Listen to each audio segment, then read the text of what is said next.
மாவட்ட ஆட்சியர் அலுவலகம் முன்பு வருவாய்த்துறை சங்கங்களின் கூட்டமைப்பு சார்பில் 9 அம்ச கோரிக்கைகளை நிறைவேற்றி தர வலியுறுத்தி வேலைநிறுத்தம் செய்து தொடர் காத்திருப்பு போராட்டம் நடத்தினர்.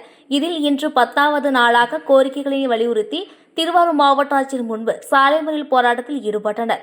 சாலை மறியல் போராட்டத்தால் 1 மணி நேரம் போக்குவரத்து பாதிப்பு ஏற்பட்டது. சாலை மறியல் போராட்டத்தில் ஈடுபட்டவர்களை காவல்துறையினர் கைது செய்து தனியார் மண்டபத்திற்கு அழைத்து சென்றனர். இதில் திருவாரூர், மன்னார்குடி, திருத்துறைப்பூண்டி, நன்னிலம், முத்துப்பேட்டை, வலங்கைமான், கூத்தாநல்லூர், நீடாமங்கலம், குடவாசல் உள்ளிட்ட 9 வட்டாட்சியர் அலுவலர்களில் வருவாய்த்துறையினர் காலவரையற்ற வேலைநிறுத்தம் செய்து தொடர் காத்திருப்பு போராட்டம், சாலை மறியல் போராட்டம் நடைபெறுவதால் அரசு பணிகள் பாதிக்கப்பட்டது. இந்த போராட்டத்தின் கோரிக்கைகளாக வருவாய்த்துறை மற்றும் பேரிடர் மேலாண்மை துறை, நில அளவைத் துறையில் பணிபுரிந்து வரும் அலுவலர்களின் உயிர் மற்றும் உடைமைகளை பாதுகாக்க சிறப்பு பணி பாதுகாப்பு சட்டத்தை உடனடியாக இயற்ற வேண்டும். அனைத்து நிலை ஊழியர்களுக்கும் பணி சுமைக்கேற்ப மேம்படுத்தப்பட்ட ஊதியம் வழங்க வேண்டும். ஒப்பந்தம் மற்றும் தற்காலிக பணி நியமனங்களை முற்றிலுமாக தவிர்க்க வேண்டும். அனைத்து பணியிடங்களையும் நிரந்தர அடிப்படையில் நிரப்ப வேண்டும். வருவாய் மற்றும் பேரிடர் மேலாண்மை துறையில் உள்ள காலி பணியிடங்களை காலமுறை ஊதிய அடிப்படையில் விரைந்து நிரப்ப வேண்டும். ஊழியர்கள் மன அழுத்தமின்றி பணிபுரியும் சூழலை உருவாக்க வேண்டும் மற்றும் துறையின் அடிப்படை கட்டமைப்புகளை வலுப்படுத்த வேண்டும். பங்களிப்பு ஓய்வூதிய திட்டத்தில் 10% பிடித்தத்தை ரத்து செய்து அத்தொகையை வட்டியுடன் திரும்ப வழங்க வேண்டும் மற்றும் கிராம உதவியாளர்களுக்கு TAPSE பயன்களை உறுதி செய்ய வேண்டும் உள்ளிட்ட 9 அம்ச கோரிக்கைகளை வலியுறுத்தியுள்ளனர்.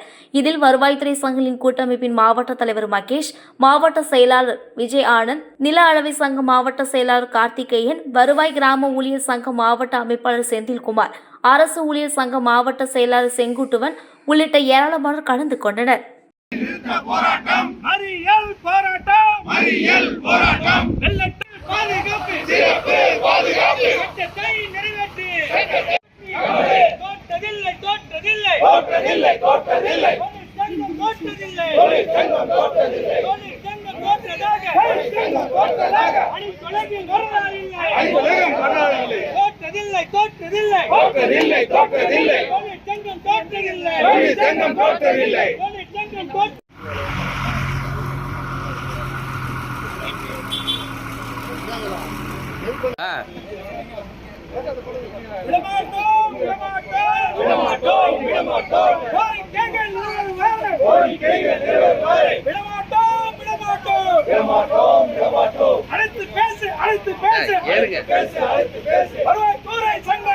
வருவாய்த்துறை சங்கங்களின் கூட்டமைப்பின் நிர்வாகிகளை